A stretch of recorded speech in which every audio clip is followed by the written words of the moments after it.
Hi, everyone. Good evening. Welcome to this Tuesday, April 22nd, 2025 business meeting agenda of the Oyster Bay East Norwich School District. I'd like to call the meeting to order, and can everyone please stand for the Pledge of Allegiance?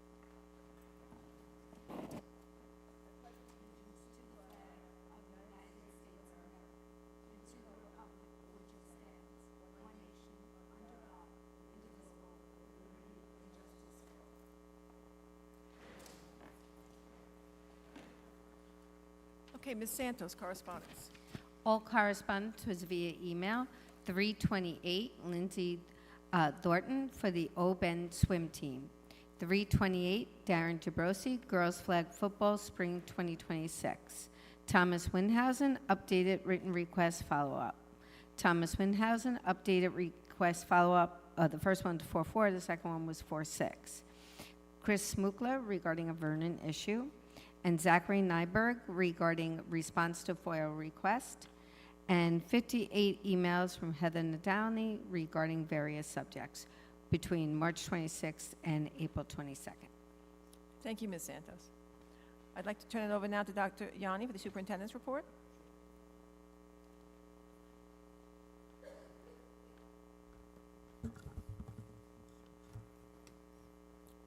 Good evening, everyone.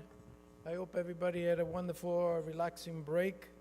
It's very difficult to believe that we have a few months left of school, and as a parent, I remember those months. They're very, very intense because we're trying to get everybody stay focused all the way to the end, and sometimes it's difficult. But I hope everybody will take an opportunity to attend all the extra sessions that we have, the tutoring sessions, and finish strong until the end of the year. I want to congratulate our senior, Amelia Scamo, and junior, Max Marotti. They are this year recipients of the Nassau County Controller Math, Accounting, and Finance Award. This award recognizes outstanding high school seniors and juniors who have a strong academic records and have demonstrated a personal interest in the three subject areas. Amelia and Max were presented with a certificate by the controller, so congratulations, we're very proud of them. On April 10th, we had a full auditorium where the National Honor Society students got inducted. We had 42 students. They apply, the application is based on their average, an unweighted average, and also about the application which highlighted scholarship, leadership, service, and character. Ms. Harris, teacher, did a wonderful job organizing the event, and Dr. Nicole Sisia was awarded Teacher of the Year, so congratulations to Nicole, very well deserved, and to all the students and Ms. Harris.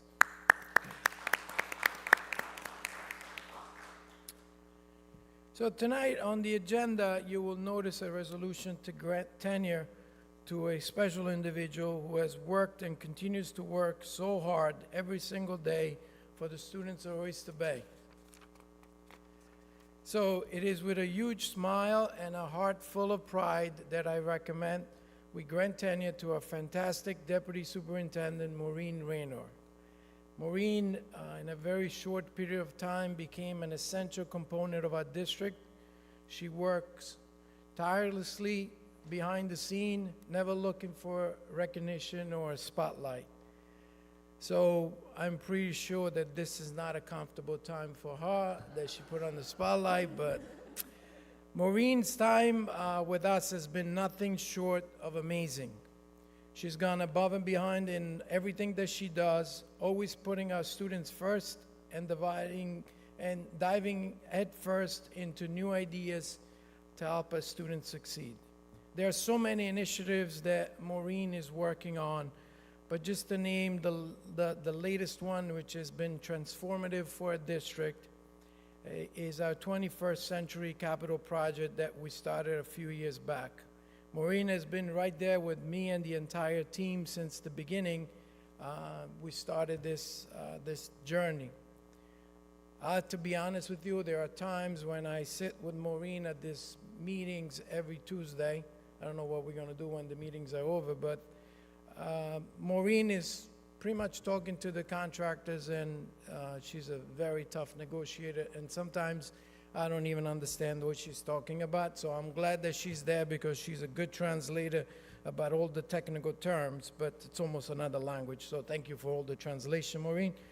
Our dedication helped us so much getting everything done, and we are at the last piece. The Vernon Athletic Center is moving on very well and is going to be completed soon.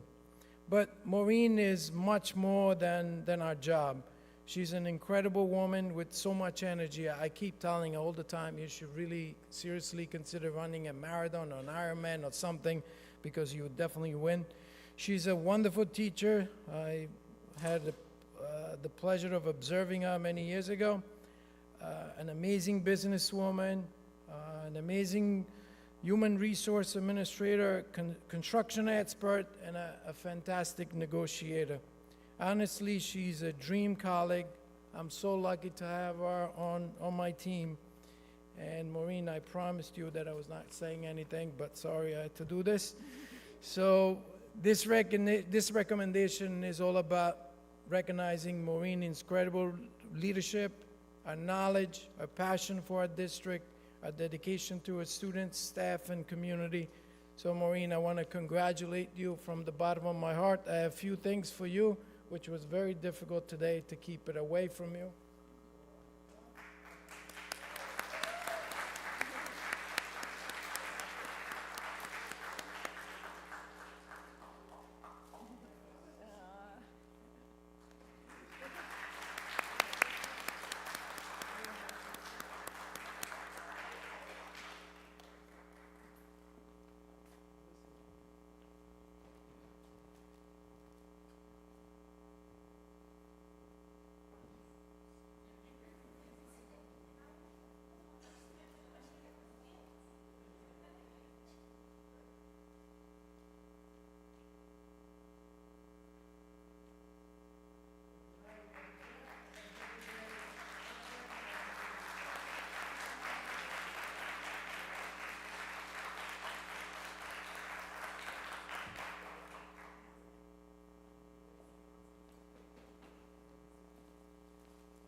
Okay, so at this point, I'm going to invite Maureen to the podium for the, not far, go back, for the budget adoption. This is our last presentation, so I want to thank Maureen, Zach, Lisa Scognamillo, which works in the office, and the entire team for working together during the budget process. So, Maureen?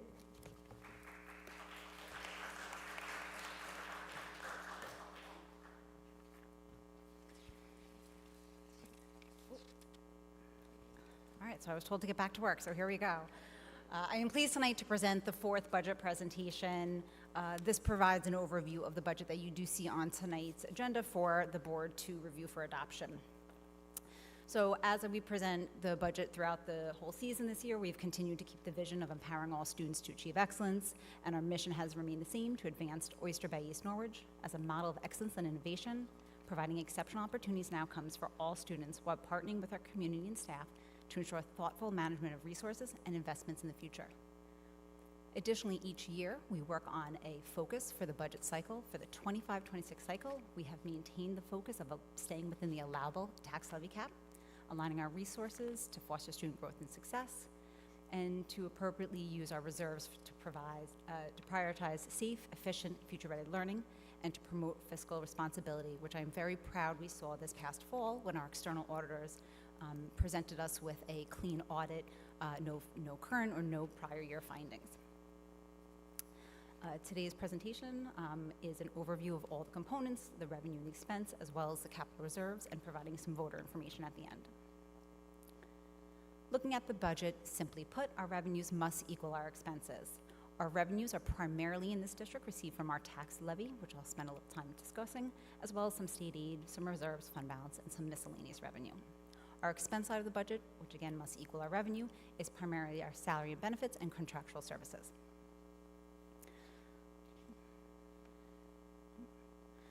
Going into the revenue side of the budget, as I said, our tax levy is 88%, which is why it's so important for us to remain fiscally responsible for our community members. State aid only represents 5% of our budget, while the other revenue is only 7%. So starting with our tax levy, this shows a historical graph of our CPI over the past few years. Although we did see a spike 2 to 3 years ago, it is coming down this year at 3.3%, but still over the 2%. And the maximal allowable tax levy growth is capped at 2% as per the New York State Office of Comptroller. So the formula for the property tax cap is defined by the comptroller. Every district must follow this, and here are some of the key components that go into it: our prior year tax levy, the tax-based growth factor, our pilots, capital exclusions, and again, that allowable tax levy growth factor, which is capped at 2%, even though expenses may go up with CPI higher than 2%. So although the formula is the same for every district, the variables that go in are different to district. So for the Oyster Bay East Norwich district, we have a tax levy, allowable tax levy limit at 2.91%, which is about approximately 1.7 increase levy to levy this current year's budget to next year's budget. Putting some numbers to that, it is slightly below $59.9 million, which is that 1.7 increase year to year, and we are proposing a budget within that tax levy limit. Looking at our state aid, we did see the governor's proposal back in January, which did present an increase in our foundation aid of 2%, small variation in our expense-driven aid, and a tremendous increase in our UPK, which we've been discussing has been able to improve our program to a full-day program, 4 sections next year. As you may have read or heard in the news, there is a standstill right now up in New York State that has postponed the budget to at least tomorrow. We don't believe any of this is related to what's going to affect our district as far as the foundation aid, because we do have that minimum foundation aid of 2%. Therefore, we are comfortable presenting a budget this evening for adoption, as we don't expect any changes from the New York State enacted budget from the governor's proposal back in January. This provides you further detail of the state aid breakout with the foundation aid 2% at the top, and the breakdown of the different expense-driven aids that this district has received. It is, very important for us throughout the business office and the support of our administrative and clerical support to make sure we're maximizing the aid that we are able to receive for some of our purchases. Looking at our reserves and fund balance each year, the Board of Education, along with our audit committee, does look at what the use of the reserves are, what the funding levels of the reserves are. This year, from June 30th, left over from the prior year, we see the balance of the reserves to be able to make the decision on how to appropriately use them. That is why this year, as we've seen in the past year as well, when CPI is high, to be able to maintain a long-term financial stability for the district, we're able to have this healthy reserve and healthy fund balance to offset some of the additional costs and, again, make sure we have a consistent tax levy for our community.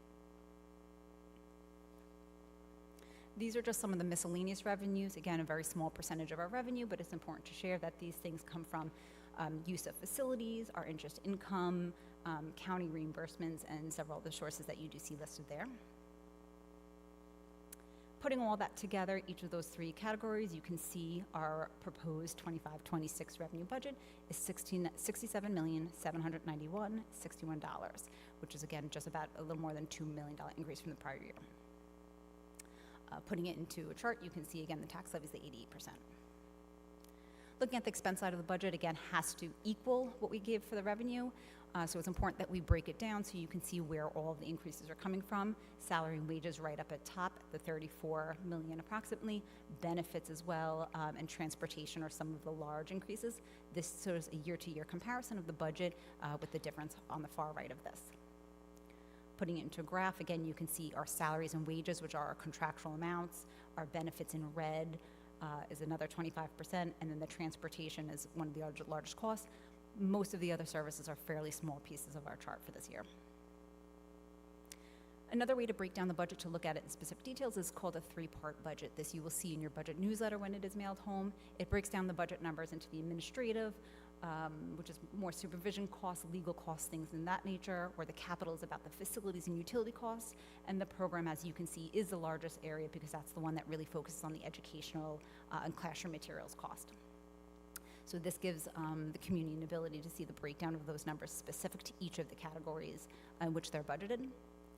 But what's more important, and I'm proud to show, is that year to year, when you look at our existing year on the left to our proposed for the right, the cost that has gone up has been the program costs, which is the ones that directly affect our students. We are reallocating the resources to make sure our students have what they need. Putting it all together, you can see the year-to-year budget comparison. The current budget is on the left. The proposed budget is on the right with about a $2 million increase. Oops. All right, so again, looking at the capital reserves, each year it's important that we look at what we have, what we're using, what we're funding, and you can see on the bottom what our proposed is, pretty typical with what we expect to be able to fund it this year as well. So what projects would that get you for, that money? Is at the high school, we have concrete, asphalt, sidewalk, parking lot renovations, the house lights in this auditorium that we're in right now, as well as some minor HVAC renovations. At Theodore L. Roosevelt, we are very happy to say with the addition of that 21st Century Capital Bond, new classrooms are amazing for our students.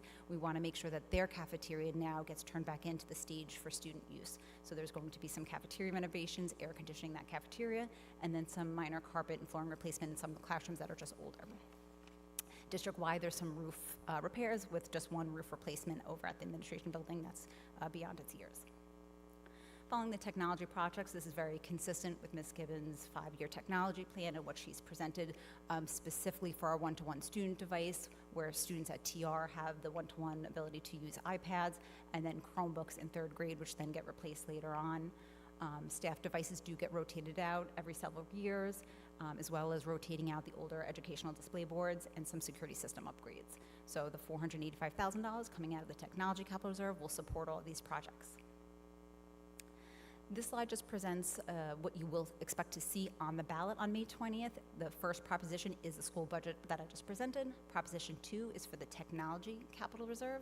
Proposition 3 is for those capital facility repairs. We've been very consistent with our timeline. The next 2 big milestones would be May 6th as our budget hearing. The budget vote will be May 20th from 7 a.m. to 9 p.m. in the Oyster Bay High School chorus room, as it's been in prior years. And again, you can see the full timeline, which we've maintained consistency with. Just a few resources for those of you here or listening at home. This slide presents historical vote information of not only your budget-to-budget increase each year, your levy increase each year, and the total number of votes that we've seen for prior years. There's also vote information available here that tells you about whether you're registered to vote, how you can become registered to vote, and again, it's important to recognize that the last day to register to vote is May 15th. The district clerk's information is also here available if you need any assistance. And these resources are available. The presentations and budget information are available each night for the board agenda on the board docs website, as well as on the district's webpage under Board of Ed. You'll see a budget link, which has all of the materials, the timelines, all the supporting documentation, as well as for the past 3 to 4 years, we've maintained an archive on the left side as that as well for year-to-year comparison. Thank you very much. Thank you, Ms. Rayner. Ms. Reyna, I have one question with the $990,000 use in the capital reserve. Do we know what we could replenish that reserve with this year, or? Correct. We're expecting just about the same, probably around $1 million. We're going to be able to replenish it. That comes from excess fund balance this year, as well as interest income on that reserve as well. Okay, great. Thank you. Anybody else have any other questions? Okay, let's move on to approval of minutes. A motion to approve the meeting minutes as listed and attached below. Do I have a motion? So moved. Second?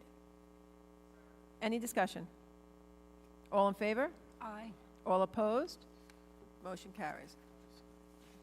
Let's move on to public participation on agenda items, opportunity for the public to be heard. In accordance with the open meetings law, school board meetings where school district business will be discussed are open to the public. The Oyster Bay East Norwich Board of Education welcomes public comment at its meetings. The Board of Education will respond to comments and/or inquiries in the appropriate manner.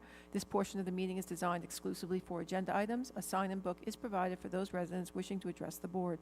In order to be recognized, you must be signed in. Each speaker will be allowed a maximum of 3 minutes. The board president will call you to the microphone in the order in which you have signed in. Public discussion is prohibited regarding matters related to an individual's reputation, privacy, or right to due process, which in some way could be violated. A second commentary period is provided for non-agenda items prior to adjournment. We thank you for your participation and cooperation. I understand no one signed in. Let's move on to approval of instructional personnel items. Resolved upon the recommendation of the superintendent of schools, the Board of Education of the Oyster Bay East Norwich Central School District hereby approves of instructional personnel items as listed in their entirety. Do I have a motion? Second. Second. Any discussion? All in favor? Aye. All opposed?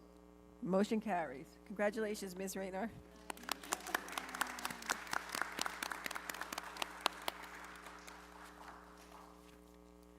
Okay, let's move on to non-instructional personnel items. Resolved upon the recommendation of the Superintendent of Schools, the Board of Education of the Oyster Bay East Norwich Central School District hereby approves the non-instructional personnel items as listed in their entirety. Do I have a motion? Second. Any discussion? All in favor? Aye. All opposed? Motion carries. Let's move on to approval of business items. Resolved upon the recommendation of the Superintendent of Schools, the Board of Education of the Oyster Bay East Norwich Central School District hereby approves the business items as listed in their entirety. Do I have a motion? Second. Any discussion? All in favor? Aye. All opposed? Motion carries. Let's move on to approval of special services resolutions. Resolved upon the recommendation of the Superintendent of Schools, the Board of Education of the Oyster Bay East Norwich Central School District hereby approves the special services resolutions as listed in their entirety. Do I have a motion? Second? Any discussion? All in favor? Aye. All opposed? Motion carries. Let's move on to approval of new business resolutions. Resolved upon the recommendation of the Superintendent of Schools, the Board of Education of the Oyster Bay East Norwich Central School District hereby approves the new business resolutions as listed in their entirety. Do I have a motion? Second? Any discussion? All in favor? Aye. All opposed? Motion carries. Let's move on to public participation on non-agenda items. Has anyone signed in? Okay, do I have a motion to adjourn the meeting? Second. Thank you, everyone. Have a good night. Thank you. She's clapping for the meeting.